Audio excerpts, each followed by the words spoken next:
Hello friends, आज हम Kota university की बीएड की जो फर्स्ट पेपर है उसको देखेंगे, ज्ञान एवं पाठ्यक्रम को। इसमें हम 17 क्वेश्चंस को कंप्लीट करेंगे। तो देखते हैं, स्टार्ट करते हैं, चलते हैं।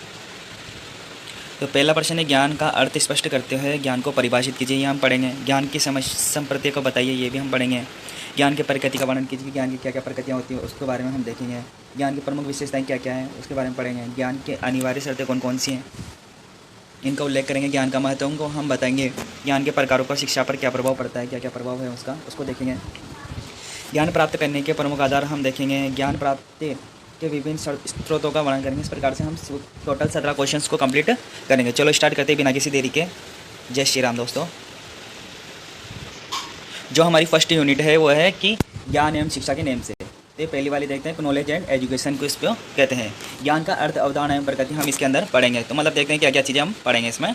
तो ये सारी चीज़ें हम इसमें पढ़ेंगे। तो आइए, ज्ञान का अर्थ यानी कि ज्ञान होता क्या है, ज्ञान को परिभाषित कीजिए। ज्ञान की परिभाषा बताइए। ज्ञान शब्द ज्ञ धातु से बना हुआ है, यानी कि कौन सी धातु से बना हुआ है, ज्ञ धातु से बना हुआ है, जिसका अर्थ होता है जानना या बोध या साक्षात अनुभव या एवं प्रकाश से माना जाता है। ज्ञान यानी कि हम किसी भी चीज़ का अनुभव हो जाता है, हम जान जाते हैं कि ये चीज़ एकदम सत्य है। यानी कि पानी तो पानी रहता है, पानी को हम आग नहीं कह सकते। सरल शब्दों में कहा जाता है कि किसी वस्तु अथवा विषय के स्वरूप का जैसा हुआ है वैसा ही अनुभव या बोध होना ज्ञान कहलाता है। ज्ञान एक प्रकार की मनोदशा यानी कि मन की दशा है। ज्ञाता के मन में यानी कोई भी व्यक्ति के मन में पैदा होने वाले एक प्रकार की हलचल क्या कहलाती है, ज्ञान कहलाती है।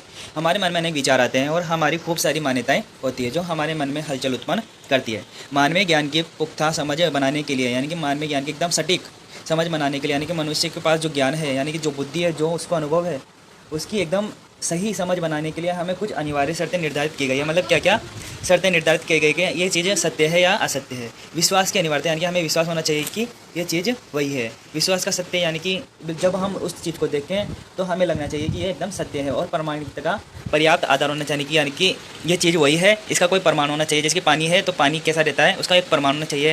यानी कि कोई बाल्टी है, कोई टब है, कोई ट्यूब है, कोई नल है, तो उसकी आकृति हमें पता रहनी चाहिए कि किस प्रकार की है। आगे चलते हैं। ज्ञान का अर्थ इन परिभाषाओं के माध्यम से हम समझते हैं। यानी कि प्रोफेसर रसल के अनुसार ज्ञान वह है जो मनुष्य के मन को प्रकाशित करता है। ज्ञान हमारे मन की आंखें खोलता है। ज्ञान करता है हमारे मन की आंख को खोलता है, वह अज्ञानता से अंधविश्वास को दूर करता है। विलियम जेम्स के अनुसार ज्ञान व्यवहारिक प्राप्ति और सफलता का दूसरा नाम है। ज्ञान हमारे चरित्र का निर्माण करता है, हमें अनुशासित रखता है और हमारे जीवन को सार्थक और सफल बनाता है। व्यवहारिक, क्रियात्मक और गतिशील ज्ञान ही उपयोगी ज्ञान होता है। प्रोफेसर जोडेल के अनुसार ज्ञान हमारी उपस्थिति यानी कि हम जहाँ पर प्रेजेंट हैं उसकी जानकारी और अनुभव के भंडार में वृद्धि का नाम है। यानी कि हम कहाँ पर स्थित हैं उसका ज्ञान होना ही क्या कहलाता है, ज्ञान है। सुकरात के अनुसार ज्ञान सर्वोच्च सद्गुण है। सद्गुण यानी कि एक अच्छा गुण क्या है, सुकरात के अनुसार ज्ञान है। वस्तुवादी के अनुसार ज्ञान वस्तु का ज्ञान मानते हैं।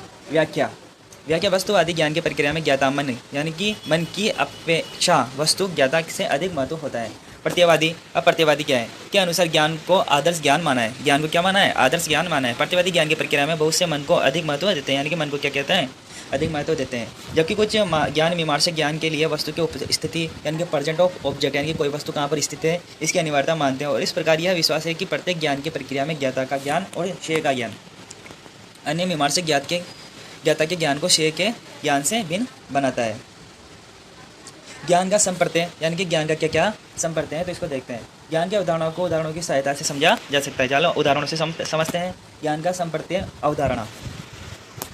सामान्यतः हमें निरंतर अनुभव होते रहते हैं। यानी कि हमें किसी न किसी चीज़ का अनुभव होता रहता है। जैसे कि हम किसी भी चीज़ को टच करते हैं तो उससे पता लग जाता है कि क्या चीज़ है क्या नहीं है, क्योंकि हम चेतन है। क्योंकि हमें क्या पता रहता है कि हमारा मन क्या है, चेतन, हमें सब कुछ पता रहता है। ये हम अनुभव हमारी 5 इंद्रियों के माध्यम से होता है। यानी कि हमारे जो 5 इंद्रियां हैं उनके माध्यम से हम पहचान पाते हैं कि ये क्या चीज़ है। यानी कि नेत्र के द्वारा हम देखते हैं, कान के द्वारा सुनते हैं, जीवा के द्वारा हम उसको स्पर्श करते हैं यानी कि चखते हैं, नाक के द्वारा हम सूंघते हैं और त्वचा के द्वारा सम्मिलित हैं। यानी कि कोई भी कुत्ता वगैरह रहता है तो किसी भी चीज़ को खाने से पहले सूंघता है कि खाने लायक है या नहीं है। यानी कि वो क्या करता है, अनुभव करता है, सत्यता जानता है कि ये खाने लायक है या नहीं है। इंद्रियों के माध्यम से आए हुए ये अनुभव हमारे मन और मस्तिष्क में जाते हैं और यहाँ मन एवं मस्तिष्क द्वारा इन्हें व्यवस्थित किया जाता है। श्रेणियों एवं कोटियों में इन्हें व्यवस्थित करने के लिए वर्गीकरण, पृथक्करण एवं योगीकरण किया जाता है। का सामान रसोई घर में रखते हैं, बैठक का सामान बैठक में रखते हैं और नहाने धोने का सामान स्नानघर में वर्गीकृत करके व्यवस्थित कर देते हैं। यद्यपि ये सामान हम बाजार से एक साथ ही लाते हैं, ठीक इसी तरह हमारा मन मस्तिष्क में बहुत सारे अनुभव इंद्रियों के माध्यम से बाहर से आते हैं और वे उन्हें व्यवस्थित कर देते हैं। यानी कि हम किसी भी चीज़ को व्यवस्थित तरीके से रखने का सारा ज्ञान हमें कहाँ से मिलता है, सत्यता से मिलता है, किंतु मन मस्तिष्क द्वारा ऐसा करने में कुछ नया घटित हो जाता है। और मन मस्तिष्क के द्वारा हम कुछ भी नया घटित करते हैं तो ये सब हमारे ज्ञान का कारण है। कारण यह है कि मन मस्तिष्क के पास अपनी शक्ति होती है और इसका अनुभव पर लागू होने से अनुभवों का वह रूप नहीं रहता जैसा पहले था। इस शक्तियों को हम संयुक्त करने की शक्ति और जटिल बनाने की शक्ति कह सकते हैं। जैसा दो अनुभव जो अलग अलग आए हैं उन्हें जोड़ने का काम मनसा करता है, यानी कि मन करता है, और मस्तिष्क उन्हें अपनी शक्ति के आधार पर बनाए गए कसौटियों और श्रेणियों में विभाजित एवं वर्गीकृत करके नया रूप देता है। यानी कि मन के द्वारा तो हम है ना बाजार से सामान लेके आए, अब उनको व्यवस्थित तरीके से जहाँ पर रसोई घर का नहाने वाले घर में, रसोई घर का खाने बनाने वाले घर में रखा है, तो ये सारे हमारे मन के भाव है कि हम इनको कहाँ पर रखते हैं। हमारा मस्तिष्क ये सारे कार्य हमें करवाता है, उन्हें जोड़ने का काम मनसा करता है, और मस्तिष्क उन्हें शक्ति आधार पर बनाए गए कसौटी श्रेणियों में विभाजित वर्गीकृत करके नया रूप देता है। इस तरह ज्ञान, अनुभव एवं विश्लेषण एक विश्लेषणात्मक रूप होता है। इसकी परिभाषा यथार्थानुभूमान ज्ञानम केला कहकर की जाती है। यथार्थानुभव प्राप्त करने के लिए भारतीय चिंतन में विभिन्न साधनों की चर्चा की गई है। इसके प्रमुख है प्रत्यक्ष, अनुमान, उपमान एवं शब्द। इन संसाधनों से प्राप्त ज्ञान अथवा यथार्थानुभव को परमा वैलिड कहा जाता है, जबकि इनसे भिन्न साधनों से प्राप्त ज्ञान को अपरमा इनवैलिड यानी कि इनवैलिड कहा जाता है, अर्थात कहा जाता है। स्मृति, संशय आदि से प्राप्त ज्ञान वास्तविक नहीं है, यानी कि स्मृति से यानी कि हम किसी भी चीज़ को याद करते हैं, संशय यानी कि हमें किसी भी चीज़ में डाउट है आदि से जो हमें ज्ञान प्राप्त होता है वो क्या कहलाता है, वास्तविक नहीं होता। जब हमें वास्तविक ज्ञान प्राप्ति के साधनों को सरल रूप में समझना ठीक रहेगा, जिससे प्रत्यक्ष का अर्थ जिसका हमें देखना, सूंघना, चखने, सुनने एवं स्पर्श का अनुभव हो। यानी कि कोई भी चीज़ को हम प्रत्यक्ष रूप से देखते हैं, उसको सूंघते हैं, उसको चखते हैं, उसको सुनते हैं, उसको स्पर्श करते हैं, यानी कि हमारी सारी इंद्रियों का प्रयोग करते हैं, तब हमें अनुभव होता है कि ये चीज़ वही है, यानी कि एकदम सत्यता का पता लगता है। इसी तरह जब दो वस्तुओं को किसी नित्य संबंध या अनिवार्य संबंध के अंतर्गत देखते हैं तो एक के न होने पर भी दूसरे का ज्ञान होना प्रत्यक्षता के कारण नहीं अपितु अनुभव के कारण होता है। यानी कि हमें अनुभव है कि ये वस्तु वही है। जैसे पानी भरे उमड़ते घुमड़ते बादलों को देखकर वर्षा होने का अनुमान या धुआं देखकर आग का अनुमान लगाना। यानी कि पानी भरे उमड़ते घुमड़ते बालक जब बादल गड़गड़ाते हैं तो हमें पता लगता है कि हाँ यार बारिश होने वाली है, और अनुमान लगा लेते हैं हम कहीं पर भी धुआं दिखता है तो कि वहाँ पर कहीं ना कहीं तो आग लगी होगी, क्योंकि आग लगती है तभी धुआं उठता है। किन्हीं दो वस्तुओं के गुण, आकृति, प्रभाव आदि की समानता के आधार पर तुलना करने से प्राप्त ज्ञान को उपमान कहा जाता है। यानी कि किसी भी दो वस्तुओं के बीच में जो तुलना की जाती है उसको क्या कहते हैं, उपमान कहते हैं। जैसे चंद्रमा की सुंदरता से चेहरे की सुंदरता का ज्ञान तुलना करने से प्राप्त होता है। जैसे कि मुख चंद्र समान है, यानी कि उसका मुख यानी कि उसका मुंह कैसा है, चंद्र के समान, यानी कि सुंदर है। यानी कि वास्तविक या यथार्थ ज्ञान प्राप्त करने का चौथा साधन शब्द है, जिसका अर्थ है विश्वसनीय एवं विशेषज्ञ व्यक्तियों के कथनों से प्राप्त होना। यानी कि कोई भी विशेषज्ञ और विश्वसनीय व्यक्ति होता है ना, जिसकी हमें हर बातें एकदम सत्य होती है, तो उसके कथनों से हमें पता लगता है जब कोई भी वस्तु कहता है तो ये बात क्या है, सत्य ही है। कई विशेष क्षेत्रों का ज्ञान प्रत्यक्ष, अनुमान एवं उपमान से न होकर शब्द साधना से होता है।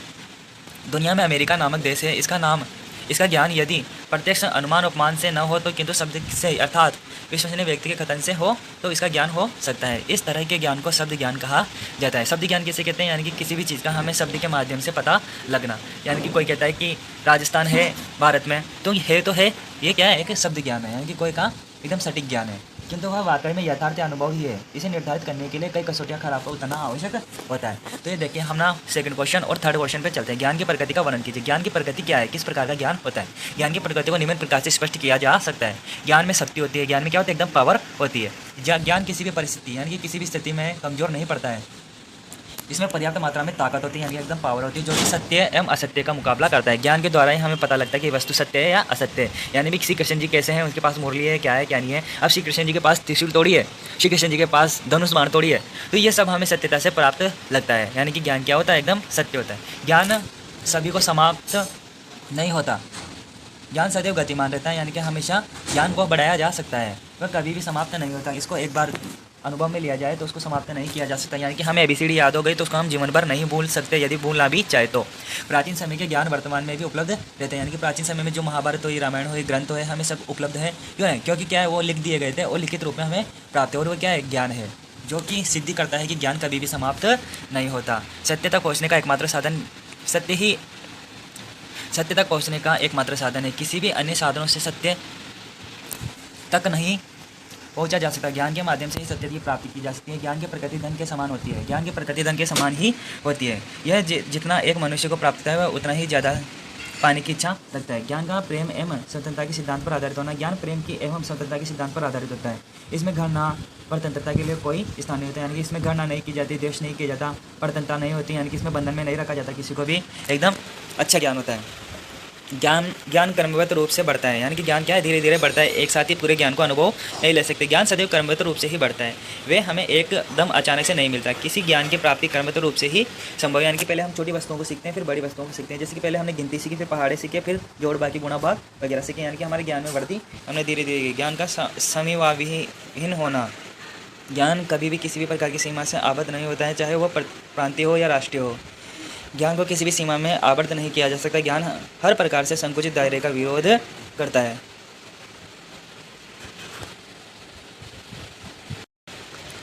ज्ञान का स्वरूप कर्मबद्ध रूप से, यानी कि एकदम सीक्वेंस से बढ़ता है। ज्ञान सदैव कर्मबद्ध रूप से ही बढ़ता है, वे हमें एकदम अचानक से नहीं मिलता। किसी भी ज्ञान की प्राप्ति कर्मबद्ध रूप से ही की जा सकती है।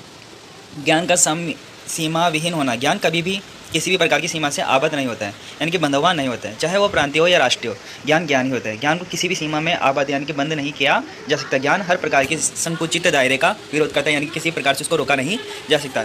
ज्ञान पुष्टि युक्त एवं सुनिश्चित होता है, यानी कि ज्ञान क्या एकदम पुष्टि युक्त होता है और सुनिश्चित होता है, यानी कि यह ज्ञान है। ज्ञान किसी भी प्रकार से पुष्टि की जा सकती है, यह सदैव पुष्टि युक्त होता है। इसके अतिरिक्त ज्ञान सदैव निश्चित होता है, इसमें अनिश्चितता के लिए कोई स्थान नहीं होता है। ज्ञान के आधार क्या क्या है, तो ज्ञान तथ्य का मूल्यों पर आधारित होता है। किसी भी स्थिति में इसकी अवहेलना नहीं की जा सकती, इसको रोका नहीं जा सकती, इसकी बुराई नहीं की जा सकती। इसके अतिरिक्त शब्द के अर्थ, शर्तें एवं विचार भी ज्ञान के आधार के रूप में कार्य करते हैं। ज्ञान का स्रोत सूचना। ज्ञान प्राप्ति स्रोत सूचनाएं होती है, जो कि किसी विभिन्न माध्यमों से प्राप्त की जाती है। ज्ञान का स्रोत सूचना से होता है ना। ज्ञान अनुभविक स्वरूप होता है, यानी कि अनुभव से हमें ज्ञान की प्राप्ति होती है। धर्म की भांति ही ज्ञान को जानने के लिए अनुभव करने चाहिए। ज्ञान की प्रमुख विशेषताएं। अब ज्ञान की क्या क्या विशेषताएं देखते हैं। ज्ञान सुख व शांति की पूंजी है। ज्ञान मनुष्य की प्रगति का आधार है, यानी कि ज्ञान से हमें सुख और शांति मिलती है। ज्ञान मनुष्य की प्रगति का आधार है, यानी कि मनुष्य की प्रगति करने के लिए ज्ञान होना आवश्यक है। सुकरात के अनुसार जिस व्यक्ति को सच्चा ज्ञान हो जाता है वह सद्गुण के समय और कुछ भी नहीं होता। हुमायूं कबीर के अनुसार शिक्षा का उद्देश्य भौतिक संसार तथा समाज के विचारों का आदर्श का ज्ञान प्राप्त करना है। इसी प्रकार का ज्ञान प्राप्त करना निजी उन्नति तथा समाज सेवा हेतु तो आवश्यक है। ज्ञान मनुष्य को पशुओं से भी भिन्न करता है, यानी कि पशु के पास ज्ञान कम होता है, क्योंकि पशु के पास ज्ञान नहीं होता है, लेकिन मानव के पास ज्ञान होता है। यह बालक को समाज में समायोजन करना सिखाता है। ज्ञान के द्वारा हमें पता लगता है कि समाज में कैसे रहना है, कैसे रहना है। इसको बालक में तर्क, यानी कि किसी भी चीज़ के ऊपर वह तर्क कर सके, यानी कि विचार कर सके, उसको सोच समझ सके, निर्णय ले सके कि ये चीज़ वही है या नहीं है, का विकास होता है ज्ञान के द्वारा। इससे व्यक्ति सही गलत, उचित अनुचित, यानी कि क्या सही है क्या गलत है, कुरूप सुंदरता, यानी कि कौन बदसूरत है कौन सुंदर है, के माध्यम से अंतर करना सीख जाता है। विज्ञान की संपूर्ण खोज ज्ञान का ही परिणाम है। इसी के द्वारा मनुष्य तकनीकी एवं प्रकृति को अपने नियंत्रण में रखता है, यानी कि ज्ञान यदि वैज्ञानिकों के पास ज़्यादा है तो उसके द्वारा ही वो क्या करते हैं, बहुत सारी खोजें करते हैं, बहुत सारे उपकरण बनाते हैं, नई नई आविष्कार करते हैं। ज्ञान सांस्कृतिक और सभ्यता के विकास में ही महत्वपूर्ण भूमिका नहीं निभाता, क्योंकि ज्ञान की सहायता से ही व्यक्ति भौतिक व अभौतिक संस्कृति को सीखता है। ज्ञान से व्यक्ति आकाश के समय का सदुपयोग करना सीखता है, यानी कि जब उसकी छुट्टी होती है तो वो उस समय को सदुपयोग करता है। इसी संदर्भ में शेक्सपियर का कहना है कि ज्ञान वह पंख है जिसकी सहायता से हम स्वर्ग की प्राप्ति कर सकते हैं, यानी कि ज्ञान से हम बहुत ऊपर तक उड़ सकते हैं, यानी कि शेक्सपियर ये बात कहते हैं। ज्ञान की अनिवार्य शर्तें कौन कौन सी हैं, लिखिए तो उल्लेख कीजिए। देखते हैं हम ज्ञान की अनिवार्य शर्तें। ज्ञान की शास्त्रीय परिभाषा प्राथमिक सत्य पर विश्वासी ज्ञान है के अनुसार ज्ञान की 3 अनिवार्य शर्तें हैं। ज्ञान के मन में विश्वास होना। यह सोचना मुश्किल है कि बगैर किसी विश्वास के, यानी कि हमें किसी भी चीज़ पर विश्वास नहीं है तो क्यों ज्ञान हो सकता है। अतः ज्ञाता के मन में, यानी कि किसी भी व्यक्ति के मन में विश्वास होना आवश्यक है, यानी कि उसके अंदर विश्वास होना चाहिए कि हाँ मैं जो कर रहा हूँ ठीक है। यदि हम कहते हैं कि यह मेरे महज विश्वास ही नहीं है कि केरल भारत का सर्वाधिक शिक्षित राज्य है, यानी कि यह मेरा विश्वास नहीं है कि केरल भारत का सर्वाधिक, मैं जानता हूँ कि ऐसा ही है, यानी कि मैंने पढ़ा हुआ है, मैंने कहीं पर देखा है कि केरल ही क्या है, उसके आंकड़ों को हमने देखा है कि ये क्या है, वहाँ पर सबसे ज़्यादा शिक्षित राज्य हैं, तो हम कह सकते हैं कि हमने अपने ज्ञान पर विश्वास है, यानी कि हमें विश्वास है। उसमें विश्वास का सत्य होना, हमारे में विश्वास ही ज्ञान की श्रेणी में आएगा तो सत्य ही होगा। आम जीवन में सत्य और आत्मा का निर्धारण बहुत मुश्किल नहीं लगता। आसमान का रंग नीला होता है और वह वक्तव्य या तो सत्य होगा या असत्य। हम बाहर जाकर देख सकते हैं कि सचमुच आसमान का रंग कैसा है, नीला है। वास्तविक जगत में चीज़ें अगर वैसी ही है जैसा हमने मन में विश्वास है तो हमारा विश्वास सत्य है। विश्वास को सत्य मानने के लिए उसके पास प्रमाण का होना आवश्यक है। मान लो कि आपका एक विश्वास है, यानी कि आपके पास एक विश्वास है कि आपका एक दोस्त जो रायगढ़ में रहता है, कहाँ पर रहता है, रायगढ़ में, वह इन दिनों बीमार हो गया। मान लें कि दुर्भाग्य से वह सचमुच बीमारी है ना, यानी कि हमने तो अनुमान लगाया, लेकिन वो क्या है, सचमुच ही बीमार है। लेकिन आपके पास उसे बीमार मानने के लिए पर्याप्त आधार नहीं है कि वो बीमार है या नहीं है, हमें इसका कोई प्रूफ नहीं है। तो पर्याप्त आधार नहीं होने का मतलब है कि वह स्कूल के दिनों में कभी बरसात के मौसम में बीमार हो जाया करता था, यानी कि जब वो हमारे साथ पढ़ता था तो जब भी बारिश होती थी तो बीमार हो जाया करता था। तो हमने मान लिया कि वो बीमार होगा। आपने इसी आधार पर मान लिया कि वह बीमार है। दुर्भाग्य से वह बीमार है भी। अब आपने उसकी बीमारी का हाल जानने के लिए उसे फ़ोन कर दिया, यानी कि कॉल लगा दिया कि दोस्त के क्या क्या हाल चाल है। आपको दोस्ती और परवान चढ़ गया। कुल मिलाकर आपका एक विश्वास था कि और विश्वास सत्य हो गया, यानी कि आपने अनुमान लगाया कि वो बीमार होगा, क्योंकि आपने अनुमान किस आधार पर लगाया कि वो बीमार पड़ जाया करता था बारिश के मौसम में, और वो सत्य निकला। यानी कि विश्वास को सत्य मानने के लिए उसके पास प्रमाण का होना भी आवश्यक है, और हमारे पास प्रमाण था कि बारिश के दिन थे प्रमाण। ज्ञान का महत्व बताइए, ज्ञान के क्या क्या महत्व है। ज्ञान के प्रमुख महत्व को निम्न बिंदु के रूप में समझा जाता है। ज्ञान ही गुण है, यानी कि नॉलेज इज ट्रूल। ज्ञान मनुष्य को अंधकार से प्रकाश की ओर ले जाते हैं। ज्ञान से ही मनुष्य अंधकार से अज्ञानी से ज्ञानी की ओर बढ़ता है। ज्ञान मानव जीवन का सारे विश्व का नेत्र है। ज्ञान को बढ़कर कोई सुख नहीं है, यानी कि ज्ञान से बढ़कर कोई भी सुख नहीं है। ज्ञान का प्रकाश सूर्य के समान होता है। ज्ञानी मनुष्य ही अपना और दूसरों का कल्याण करने में सक्षम होता है। ज्ञान विश्वास के रहस्यों को खोजता है। ज्ञान से चरित्र का निर्माण बोध होता है। ज्ञान सत्य तक पहुंचने का साधन है। धर्म की भांति ज्ञान को भी जानने के लिए अनुभव करते रहना चाहिए। ज्ञान प्रेमता मानव स्वतंत्रता के सिद्धांत पर आधारित है। एक बार ज्ञान प्राप्त कर लिया जाए तो सतत प्रयोग किया जाता है। सत्य मूल्य ज्ञान के आधार के रूप में कार्य करते हैं। ज्ञान क्रमबद्ध चलता रहता है, आकस्मिक नहीं आ जाता है, यानी कि क्रम से चलता रहता है, अचानक नहीं आता है। ज्ञान चेतना है, जिससे मनुष्य का मनोबल आत्मविश्वास बढ़ता है। यानी कि ज्ञान होता है तो हमें मनोबल रहता है, आत्मविश्वास रहता है कि हाँ मैं जो बोल रहा हूँ वो सही है। ज्ञान से अच्छे बुरे, अकर्म अकर्म, सुंदर असुंदर, सुमार्ग कुमार्ग, सुमति कुमति, सत्य असत्य, ज्ञानी अज्ञानी, पुण्य पाप, लाभ हानि, सुख दुख, धर्म अधर्म, मित्र दुश्मन, उपकार अपकार, धीरे अधीर, प्रशंसा निंदा, सफलता असफलता, यश अपयश, मान अपमान, पराजय विजय का ज्ञान होता है। ज्ञान भौतिक जगत और आध्यात्मिक जगत को समझाने का मदद करता है। ज्ञान समाज में सुधारने में, जैसे रूढ़िवादिता और अंधविश्वास को दूर करने में सहायता करता है। ज्ञान से ही मानसिक बौद्धिक स्मृति, निरीक्षण, कल्याण व तर्क आदि शक्तियों का विकास होता है। ज्ञान शिक्षा प्राप्ति के हेतु साधन का काम करता है। विश्व के महान दार्शनिकों का मत है कि ज्ञान अपने आप को जानने का सशक्त साधन है। ज्ञान सद्गुण है, वह ज्ञान अज्ञान पाप है। ज्ञान के प्रकार का शिक्षा प्रक्रिया पर क्या प्रभाव पड़ता है, इसको देखते हैं। संक्षेप में शिक्षा के विभिन्न अंगों पर ज्ञान के प्रभाव पड़ता है, यानी कि ज्ञान का प्रभाव पड़ता है। शिक्षा का उद्देश्य, आज हमारी शिक्षा का मुख्य उद्देश्य बौद्धिक विकास, यानी कि हमारा विकास करना है, यानी कि हमारा मानसिक विकास करना है। यह उद्देश्य बौद्धिक ज्ञान से संबंधित रखता है। शिक्षा द्वारा चिंतन, यानी कि हम किसी भी चीज़ का विचार करते हैं। मनन, यानी कि मन में सोचते हैं, तर्क करते हैं कि ये चीज़ है या नहीं है, आदि शक्तियों का विकास किया जाता है शिक्षा के द्वारा ही, जिससे वह बौद्धिक ज्ञान प्राप्त करता है, यानी कि उसका ज्ञान बढ़ता है, मानसिक विकास बढ़ता है। आज शिक्षा का दूसरा मुख्य उद्देश्य आध्यात्मिक विकास, यानी कि स्पिरिचुअल डेवलपमेंट करना है, यानी कि उसका आध्यात्मिक विकास करना है, यानी कि उसको हर क्षेत्र में विकसित करना है उसके माइंड को। इससे व्यक्ति को अंतःप्रज्ञात्मक ज्ञान प्राप्त करने में मदद मिलती है। पाठ्यक्रम, आज पाठ्यक्रम में विशेषज्ञों द्वारा लिखित पाठ्य पुस्तक, यानी कि जो भी बड़े बड़े लेक्चरार वगैरह होते हैं उनके द्वारा जो पुस्तकें लिखी जाती है। विद्यालय में विशेषज्ञों के व्याख्यान आयोजित किए जाते हैं, यानी कि उसको व्याख्या के द्वारा पुस्तकों को पढ़ाया जाता है। तथा समय समय पर शैक्षणिक भ्रमण भी ले जाया जाता है, यानी कि पिकनिक पर भी ले जाता है। अन्य सहगामी गतिविधियाँ भी आयोजित करवाते हैं, खेलकूद प्रतियोगिता वगैरह। इनसे बच्चों के बौद्धिक विकास होता है। आपतवचनात्मक, क्रियात्मक एवं इंद्रिय आदि ज्ञान प्राप्ति करने में मदद मिलती है। शिक्षण विधियाँ, बच्चों को आरंभिक कक्षाओं में ज्ञानेंद्रियों के माध्यम से शिक्षा दी जाती है। माध्यमिक स्तर पर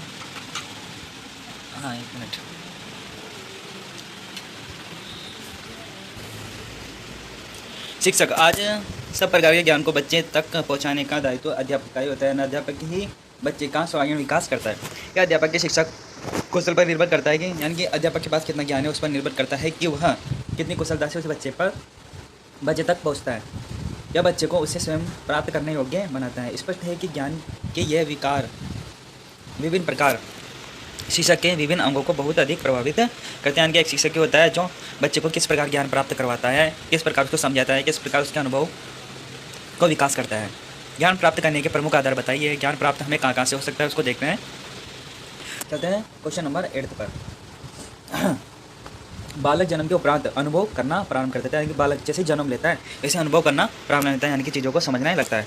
वो बात अलग है कि वह अनुभव से अभी व्यक्ति मुंह से न कर पाता है, यानी कि वो बोलकर नहीं बता पाता, लेकिन फिर भी वो बहुत कुछ अनुभव के बारे में वह रोकर हंसकर बता देता है, यानी कि उसको भूख लगती है तो रोने लगता है, उसको कोई चीज़ अच्छी लगती है तो हंसने लगता है। ज्ञान प्राप्ति का मुख्य रूप से 3 स्तर होते हैं। ये स्तर निम्नलिखित है। पहला स्तर ज्ञानेंद्रियों से संबंधित है और इस स्तर पर ज्ञानेंद्रियों के माध्यम से ज्ञान प्राप्त किया जाता है। प्रारंभ में हर बालक व मनुष्य ज्ञानेंद्रियों के माध्यम से ही ज्ञान प्राप्त करता है, किसी भी चीज़ को स्पष्ट करके, किसी भी चीज़ को रोक कर बताता है, हंस कर बताता है। दूसरे स्तर पर बालक के भाषा शिक्षण के साथ साथ उसका मानसिक विकास होता है, यानी कि जब वो बोलने लगता है, किसी भी चीज़ को समझने लगता है तो उसका मानसिक विकास भी होने लगता है। फिर वह केवल ज्ञानेंद्रियों पर ही निर्भर नहीं रहता, यानी कि किसी भी चीज़ को स्पर्श ही नहीं करता, बल्कि ज्ञान प्राप्ति के लिए तर्क और वितर्क सोच का सहारा लेता है, यानी कि उसको प्यास लगती है तो बोलता है कि मुझे पानी चाहिए। तीसरे स्तर पर मानसिक और बौद्धिक विकास के साथ साथ मनुष्य देवी शक्ति, स्त्रोति और अंतःकरण के आध्यात्मिक ज्ञान प्राप्त करता है, यानी कि आध्यात्मिक ज्ञान। जब व्यक्ति बड़ा हो जाता है तो पुस्तकें पढ़ने लगता है, आध्यात्मिक ज्ञान प्राप्त करने लगता है, समझने लगता है कि क्या चीज़ हमारे संस्कार में है क्या नहीं है। इंद्रियों से मनुष्य को स्थूल वस्तुएं और प्रकृति के विभिन्न रूपों को भौतिक संसार के बारे में ज्ञान की प्राप्ति होती है। ज्ञान निम्न स्तर का ज्ञान होता है, लेकिन ज्ञानेंद्रियों की सहायता से होने वाले ज्ञान की तुलना में वृद्धि एवं विवेक से प्राप्त किया जाता है। ज्ञान उच्च स्तर का होता है क्योंकि यह ज्ञान बुद्धि जनित होता है। तर्क, वितर्क, विवेक, आंतरिक सूझबूझ और आलोचनात्मक सोच ज्ञान के साधन मानते हैं। पहले 2 स्तर ज्ञान इंद्रियानुभव ज्ञान और तर्क बुद्धि ज्ञान की तुलना में आध्यात्मिक ज्ञान उच्चतम कोटि का होता है। इसका संबंध आत्म जागरूकता, अंतःप्रज्ञा आदि कारणों और श्रुति से होता है। इसे हम देवी शक्ति जनित ज्ञान भी कहते हैं। इस ज्ञान के अंतर्गत ज्ञानता को और श्रेय में अंतर नहीं होता। इस ज्ञान को हम जनित ज्ञान भी कह सकते हैं। ज्ञान और ज्ञेय का अंतर नहीं रहता और ज्ञाता जैसे एक रूप में समरूप हो जाता है। 9वां चलते ज्ञान की प्राप्ति के विभिन्न स्रोतों का वर्णन कीजिए। ज्ञान की प्राप्ति के 5 स्रोत हैं। संवेदन, प्रत्यक्षीकरण, इंद्रियानुभव यानी इंद्रियों के द्वारा अनुभव करना। इंद्रियानुभव द्वारा प्राप्त ज्ञान को प्रारंभिक साधन माना जाता है, प्रारंभिक ज्ञान होता है। दार्शनिक जिन्होंने निष्कर्ष निकाले हैं उन्हें ज्ञानेंद्रियानुभव कहा जाता है। इस विधि को इंद्रियानुभववाद कहा जाता है। Thomas Hobbes, Francis Bacon, John Locke, John Berkeley, एम डेविड ह्यूम्स आदि इंद्रियानुभव की पंक्ति में आते हैं। तर्क के द्वारा ज्ञान प्राप्त करना, यानी किसी भी चीज़ पर बहस वगैरह करना। ज्ञान प्राप्ति करने का दूसरा साधन है तर्क। किसी विधि को तर्क बुद्धिवाद कहा जाता है। यह बुद्धिवादियों का मानना है कि तर्क ही ज्ञान का प्रमुख स्रोत है। सुकरात इसका उदाहरण है, जो तर्क के प्रयोग के एवं व्यवस्थित चित्रण को महत्व देता था। अंतःप्रज्ञा का तीसरा साधन अंतर्प्रज्ञा है, जो ज्ञान प्राप्ति का तीसरा साधन क्या है? अंतःप्रज्ञा है, जो कम परिचित है परंतु ज्ञान प्राप्ति का महत्वपूर्ण स्रोत है। यह अंत ज्ञान को ज्ञात करने का सर्वोत्तम विवेक युक्त तरीका है। इसमें यथार्थ की स्वाभाविक अनुभूति होती है, यानी कि हमें यथार्थ यानी कि सत्यता की जान होती है। हेनरी वर्गर्स का नाम इससे जुड़ा हुआ है। अंतःप्रज्ञा के बाद यह माना जाता है कि जीवन में सफल निर्देशन देने एवं बुद्धिमान निर्णय लेने योग्य बनाने में अंतःप्रज्ञा बड़ी सीमा तक सफल है। श्रुति यानी कि सुनना ज्ञान प्राप्ति का यह साधन उस विधि को इंगित करता है जिसमें ईश्वर स्वयं अपने को बताता है, जिससे व्यक्ति सत्य को जानता है। ईसाई, मुस्लिम और हिंदू धर्म में श्रुति यानी कि सुनना कई उदाहरण है परंतु वर्तमान वैज्ञानिकों ने श्रुति के विचार पर एक प्रश्न चित्र उपस्थित कर दिया है। आप्त पुरुष यानी कि महापुरुष द्वारा ज्ञानार्जन प्राप्त करने का एक साधन है। उदाहरण के लिए पवित्र ग्रंथ बाइबल, कुरान, वेद। यह आत्मवाद श्रुति से अधिक संबंधित है क्योंकि श्रुति ज्ञान को निर्वाधित अधिकारियों द्वारा प्रमाणित किया गया है, जो पवित्र ग्रंथ है। ज्ञान मीमांसा का अर्थ स्पष्ट करते हुए इसकी प्रकृति की विवेचना कीजिए। ज्ञान मीमांसा होती क्या है, इसकी प्रकृति को स्पष्ट कीजिए। चलते हैं हम 10वें क्वेश्चन में। ज्ञान मीमांसा को परिभाषित कीजिए। अंग्रेजी में एपिस्टेमोलॉजी शब्द का निर्माण 2 शब्दों से मिलकर बना है, जिसमें प्रथम शब्द एक्सटेमी है, जिसका अर्थ है द्वितीय शब्द लॉजी है, जिसका हिंदी में अर्थ विज्ञान है, यानी कि ज्ञान विज्ञान। अतः इससे मिलकर ज्ञान का विज्ञान शब्द का उदय हुआ है, जिसे ज्ञान मीमांसा के नाम से भी जाना जाता है। ज्ञान मीमांसा को ज्ञान का विज्ञान कहते हैं। ज्ञान मीमांसा को विभिन्न उदाहरणों के में अपने शब्दों में निम्नलिखित रूपों में परिभाषित किया है। श्रीमती आर के शर्मा के अनुसार निम्न किसी भी वस्तु विशेषज्ञ के संदर्भ में यथार्थ या विश्लेषण करना एवं उसे जानने के लिए बोधगम्य बनाना ही ज्ञान मीमांसा है। O.P. शर्मा के शब्द में ज्ञान मीमांसा का आश्रय शब्दों के विश्लेषण एवं संश्लेषण से है, जिसके द्वारा प्रदत्त विचारों को विश्वास योग्य बनाया जाता है। प्रोफेसर एस के दुबे के अनुसार ज्ञान विमर्श किसी वस्तु या विषय के संदर्भ में वह वर्णनात्मक प्रक्रिया है जो यथार्थ में विश्वास या यथार्थ के लिए प्रमाण का कार्य करती है। उपयुक्त परिभाषाओं से यह स्पष्ट होता है कि ज्ञान विमर्श का संबंध यथार्थ से है, जिसके लिए विभिन्न प्रकार के माध्यमों का प्रयोग किया जाता है। ज्ञान विमर्श के अंतर्गत प्रदत्त ज्ञान का कसौटी पर खरा उतरना आवश्यक माना जाता है, जिससे कि उसमें प्रमाण के रूप में प्रस्तुत किया जाता है। ज्ञान विमर्श की प्रकृति क्या है? ज्ञान विमर्श की प्रगति का प्रत्येक संबंध यथार्थ से होता है, यानी कि एकदम सत्यता से होता है। ज्ञान विमर्श के द्वारा वस्तु के उस यथार्थ स्वरूप को जाना जाता है जिस स्वरूप में वह है, यानी कि जो वस्तु को देखा जाता है तो वह वस्तु वही है। अतः ज्ञान उस सीमा तक यथार्थ रूप में होगा जिस सीमा तक वह उस वस्तु को उसी रूप में प्रस्तुत करता है जिस रूप में वह वस्तु जानी जाती है। यदि ज्ञान विमर्श के द्वारा हम उस वस्तु का यथार्थ रूप में दर्शन नहीं कर पाते हैं तो यह माना जाता है कि वस्तु हमें इस प्रकार की प्रतीत हो रही है, वास्तव में उसका स्वरूप कुछ और है। इसका एक उदाहरण द्वारा स्पष्ट कीजिए। संसार स्पष्ट किया है, संसार यथार्थ रूप में मिथ्या है और ब्रह्मा सत्य है। यदि ज्ञान विमर्श के द्वारा हम उक्त स्वरूप को न जानकर यह मानते हैं कि संसार सत्य और ईश्वर मिथ्या है, तो यह प्रतीत होने वाला स्वरूप होगा, अर्थात यथार्थ स्वरूप नहीं है, क्योंकि यथार्थ स्वरूप में तो संसार असत्य है और ईश्वर सत्य है।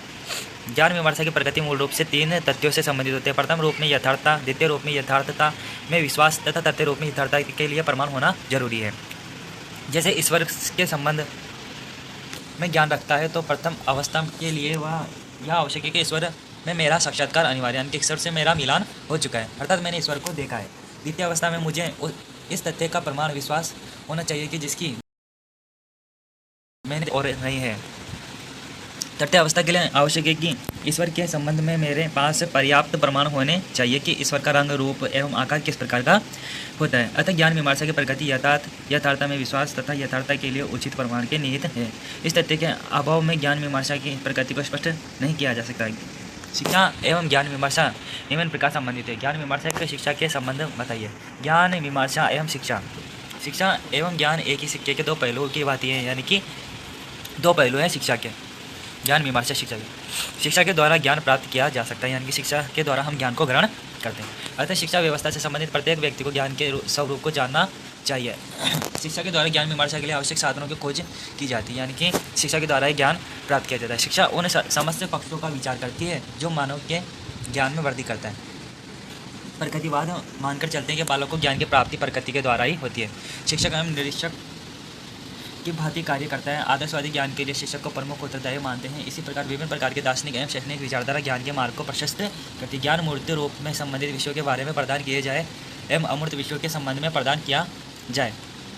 इसकी संपूर्ण प्रक्रिया शिक्षा के द्वारा ही संपन्न होती है। अतः शिक्षा का प्रमुख कार्य ज्ञान के लिए मार्ग यथार्थता को परखा जाता है, अर्थात इसके द्वारा किसी वस्तु या विषय का यथार्थ ज्ञान किया जाता है। शिक्षा के द्वारा प्रदत्त ज्ञान का भी सत्यापन किया जाता है, जो कि ज्ञान हमारे द्वारा प्राप्त किया जा रहा है वह कसौटी पर खरा उतरता है अथवा नहीं। इस प्रकार शिक्षा एवं ज्ञान विमर्शक एक दूसरे से पूर्णतः संबंधित है। ज्ञान विमर्श के लिए ज्ञान के प्रमुख स्रोत कौन कौन से हैं, संक्षिप्त वर्णन कीजिए। ज्ञान के लिए ज्ञान के प्रमुख स्रोत कौन कौन से हैं, संक्षिप्त वर्णन कीजिए। ज्ञान विमर्श के स्रोत ज्ञान विमर्श के लिए ज्ञान के प्रमुख स्रोत निम्नलिखित हैं। इंद्रिय अनुभव, यानी कि इंद्रियों के द्वारा अनुभव होना चाहिए। भौतिक जगत के समस्त वस्तुओं का ज्ञान अनुभव को इंद्रियों के द्वारा हम याद करते हैं, यानी कि द्वारा ही होता है। हमारी इंद्रियों के संपर्क में वस्तुओं के आने पर उसके संपर्क एवं विशेषताओं का ज्ञान होता है। कोई भी चीज़ हमारे संपर्क में आती है तो हमें उसकी विशेषताओं का ज्ञान होता है। गर्म जल में हाथ डुबोते हैं तो हमें लगता है कि गर्म जल है, यानी कि हमें ज्ञान है, यानी कि इंद्रियों के द्वारा हम उसको समझ सकते हैं। यह कार्य एक विशेष प्रकार की संवेदनशीलता के कारण होता है, जिसके हमने सर्वप्रथम शेर को देखा और आँखों के माध्यम से स्वरूप का ज्ञान हो जाता है कि यह श्रवण इंद्रियों के माध्यम से उसकी गर्जना, यानी कि आँखों के माध्यम से हम देखते हैं कि शेर ही है, और श्रवण इंद्रियों से यानी कि हमारे कानों के माध्यम से हमें उसकी गर्जना का ज्ञान हो जाता है जब वो दौड़ता है। दूसरे शब्दों में प्रत्यक्ष कारण के द्वारा हमको वस्तुओं का ज्ञान होता है। अतः प्रत्यक्ष वस्तु को ज्ञान के लिए इंद्रियों का महत्वपूर्ण स्थान होता है। साक्ष्य, जब अन्य व्यक्ति द्वारा प्रदत्त ज्ञान को प्रमाण के रूप में स्वीकार कर लिया जाता है और उसको सत्य मानकर ज्ञान प्राप्त कर लिया जाता है, तो इस प्रकार के ज्ञान को साक्ष्य आधारित ज्ञान कहा जाता है। यानी किसी चीज़ का प्रमाण है, कहीं पर लिखा हुआ है कि हमारा ग्रंथ है, यह हमारा ग्रंथ है, यानी कि वेद हमारा ग्रंथ है, गीता हमारा ग्रंथ है, तो यह कहीं पर लिखा हुआ है, उसको हम देखते हैं, यानी कि साक्ष्य है, हमारे पास प्रमाणित है कि ये चीज़ हमारी है, तो उसको साक्ष्य आधारित ज्ञान कहा जाता है। इस प्रकार के ज्ञान में व्यक्ति के द्वारा तथ्य या निरीक्षण एवं अनुभव नहीं किया जाता, अपितु दूसरे व्यक्ति द्वारा बताए गए ज्ञान पर ही उसका अनुभव कर लिया जाता है। भगवान श्री कृष्ण को मैंने नहीं देखा है, सूरदास व्यास जी द्वारा वर्णित करके स्वरूप को साक्ष्य मानकर यह अनुभव किया जाता है कि मनुष्य भगवान श्री कृष्ण का रंग कैसा है, सांवला है। उनके सिर पर मोर मुकुट है, यानी कि मोर के मुकुट है। वो पीताम्बर धारण करते हैं, यानी कि पीले वस्त्र धारण करते हैं। अतः साक्ष्य के आधार पर भी मानव द्वारा ज्ञान की प्राप्ति की जाती है। तर्क को भी ज्ञान का प्रमुख स्रोत माना जाता है। किसी भी घटना के संबंध में जब हम प्रत्यक्ष अनुभव करते हैं, यानी किसी भी चीज़ को हम सामने रूप एकदम सटीक रूप में देखते हैं और उस पर तार्किक दृष्टि से विचार करते हैं, यानी कि तर्क करते हैं कि ये चीज़ है या नहीं है, तो एक नया निष्कर्ष हमारे सामने प्रस्तुत होता है। इसी नवीन निष्कर्ष को हम ज्ञान कहते हैं। तर्क द्वारा ही होता है। जैसे न्यूटन एक पेड़ के नीचे लेटा हुआ था तो उसके ऊपर शेर आकर गिरा। यह घटना एक सामान्य घटना है। उसके बाद न्यूटन ने तर्क का सहारा लिया और सोचा कि यह सेब नीचे ही क्यों गिरा, यह सेब ऊपर ही क्यों नहीं गया, क्या पृथ्वी में अपनी ओर खींचने की कोई शक्ति है। इसी सभी तर्कों के विश्लेषण एवं संश्लेषण के आधार पर एक नया सामने आया कि पृथ्वी की गुरुत्वाकर्षण शक्ति होती है। प्रत्येक नीचे गिरने वाली वस्तु पर गुरुत्वाकर्षण बल लगता है। इस प्रकार तर्क के माध्यम से गुरुत्वाकर्षण बल का ज्ञान संभव हुआ। अतः तर्क ही ज्ञान का प्रमुख स्रोत माना गया है। अंतरप्रज्ञा को हमने पहले पढ़ चुका है। ज्ञान और कौशल के माध्यम को अंतर स्पष्ट कीजिए। ज्ञान एक विस्तृत अवधारणा है, यानी कि इसका विस्तार बहुत अधिक है, यानी कि बहुत ज़्यादा फैला हुआ है। कौशल ज्ञान का ही एक भाग है। ज्ञान में किसी भी विषय से संबंधित तथ्य, सिद्धांत एवं नियमों को विभिन्न स्रोतों को ग्रहण किया जाता है। कौशल में ग्रहण किए गए सूचनाएं सिद्धांतों को विभिन्न परिस्थितियों के संदर्भ में उपयोग में लाया जाता है। कौशल का स्वरूप प्राय प्रयोगात्मक होता है, यानी कि एक प्रैक्टिकली रूप में होता है, जबकि सिद्धांतों के आधारित होता है, यानी कि तथ्यों पर आधारित होता है। ज्ञान का स्वरूप अमूर्त एवं अप्रत्यक्ष होता है। कौशल को प्रत्यक्ष रूप में देखा जा सकता है। ज्ञान जानने की दक्षता में संबंध है। कौशल क्रम के रूप में दक्षता को संबंधित है। ज्ञान किसी भी व्यक्ति को सरलता से स्थानांतरित किया जा सकता है। कौशल किसी भी दूसरे व्यक्ति को स्थानांतरित नहीं किया जा सकता। इसके लिए पर्याप्त अभ्यास और प्रशिक्षण की आवश्यकता होती है। ज्ञान का स्वरूप बहुत अधिक विस्तृत होता है तथा व्यक्ति जीवन पर्यंत ज्ञान प्राप्त करता रहता है, यानी कुछ न कुछ सीखता रहता है। कौशल का संबंध किसी एक कार्य में कुशलता दक्षता प्राप्त करना है, यानी कि बार बार अभ्यास से अर्जित किया जाता है। यह कौशल स्थायी होता है। इसका क्षेत्र अत्यंत सीमित होता है। ज्ञान का संबंध प्राय बालकों के संज्ञानात्मक पक्ष से होता है। कौशल का संबंध प्राय बालकों की क्रियात्मक पक्ष से होता है, यानी क्रिया करके बालक सीखता है। ज्ञान प्राप्त करने के लिए किसी भी अभ्यास की आवश्यकता नहीं होती, जबकि कौशल प्राप्त करने के लिए अभ्यास की आवश्यकता होती है। ज्ञान व्यक्ति को शिक्षा के उच्च स्तरों तक ले जाता है। कौशल के द्वारा किसी भी एक क्षेत्र के विशेष में दक्षता प्राप्त की जाती है। बुद्धि में विकास का होता है।